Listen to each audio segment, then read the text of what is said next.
예, 시장이 벼랑 끝에 서 있는 것처럼 불안불안해 보이는군요. 오늘 시청자분 질문사항을 한번 보기로 하겠습니다.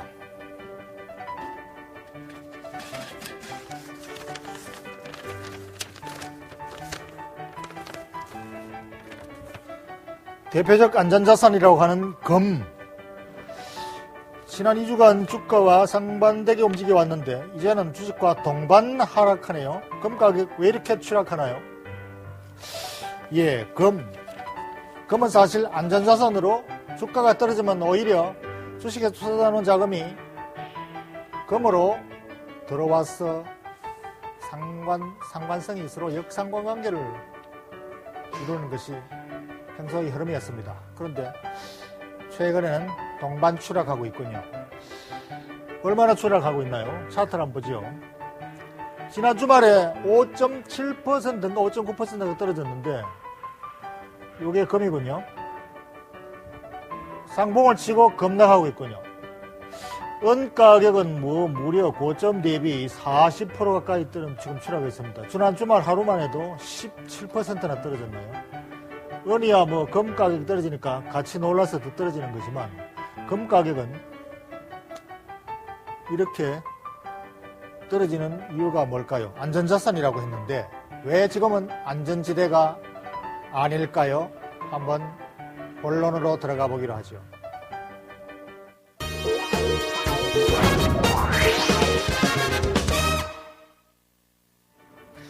지금 금값이 떨어지는 것은 가장 쉽게 말해서는 금을 당장 팔아야 될 사람이 많은겠죠.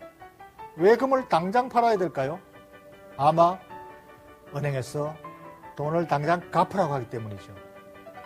금을 사는 사람이 순 자기 돈으로만 샀다면 안 팔아도 되겠지만 금은 상품시장, 선물시장은 엄청난 레버리지를 가지고 투자하는 투기시장입니다. 그렇기 때문에 자기 자금이 5%만 있더라도 20배의 규모의 금을 살 수가 있습니다. 선물로요.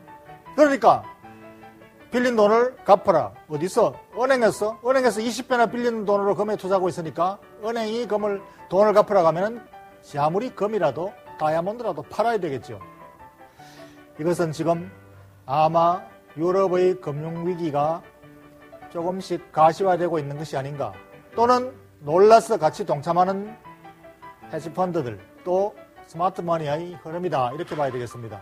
그래서 이것은 지금 현재 유럽의 은행들이 실제로 자금을 야금야금 회수하고 있다고 봐야 되겠습니다. 유럽의 은행들이 돈을 환수를 하니까 헤지펀드들이 팔고 있겠죠.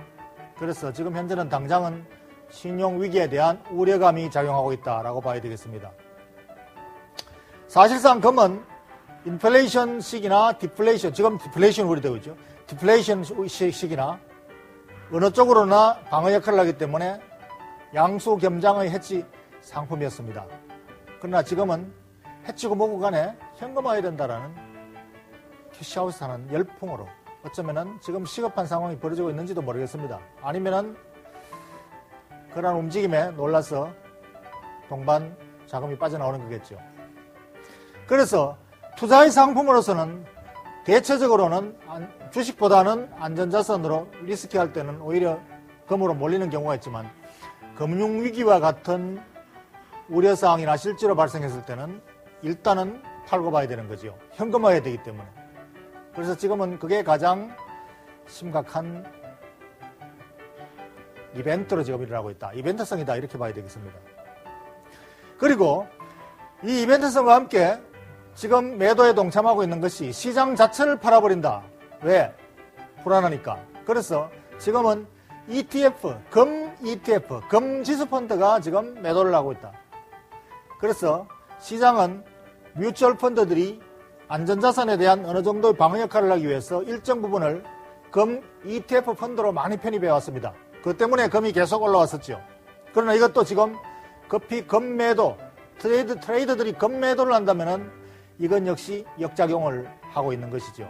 그래서 ETF 펀드도 지금 환매 또는 매도 공세, 단기적입니다. 물론 심리죠.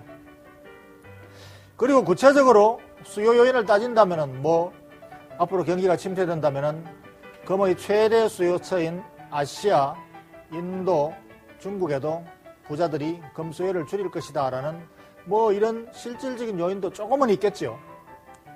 그래서 이렇게 3대 약세 요인 중에서 실질적인 요인보다는 가장 먼저 언급한 다급한 요인, 은행이 돈을 갚으라고 할 때, 또는 은행이 급해서 은행에서 투자한 헤지펀드들을 환매할 때, 은행이 지금 청산하고 있는지도 모릅니다. 대형 은행들은 자회사를 통해서 또는 직접 사모펀드를 통해서 헤지펀드에 직접 가담하고 있지요. 대규모 자금을. 그래서 아마 자기 자본이 지금 그리스 사태나 그리스 인접국의 국채 부실로 인해서 자본이 잠식되어 있을 경우에 현금화해야 될 자체 요인에 의해서 자신들이 팔아치우고 있을지도 모릅니다. 그리고 또 거기서 돈을 빌려서 투자한 헤지펀드들이 상환 압력에 팔아야 되고, 이러한 것들은 어쨌든 단기적인 요인이죠. 지금 현재 추가로 얼마나 더 떨어질지, 이것은 단순히 심리적인 요인이고 어떤 불확실성 요인이기 때문에 우리가 예측하기는 매우 어려운 것이죠. 하여튼 변동성은 여전히 커져 있습니다. 결론.